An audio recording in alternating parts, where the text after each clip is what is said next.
এত মায়া কার জন্য করতেছেন? আপনার ওয়াইফের জন্য? অত মায়া করেন না ভাই, আপনি পরে পস্তাবেন। আমার কথাটা মিলিয়ে নেবেন, আমার কথাগুলো শোনেন, তারপর বুঝতে পারবেন যে আসলে কথাটা সঠিক কিনা বেঠিক। আপনি মনে করেন যে আপনার স্ত্রী আপনাকে খুব ভালোবাসে। না রে ভাই, একটুও ভালোবাসে না।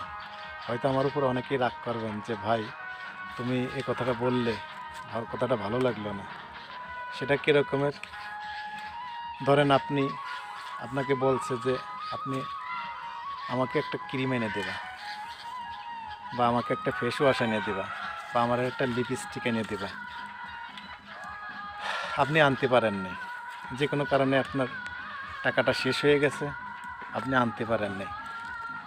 সেই সময় দেখবেন ওনার ভালোবাসাটা কোথায় থাকে আর আমার কথাটা ঠিক আছে কিনা। আবার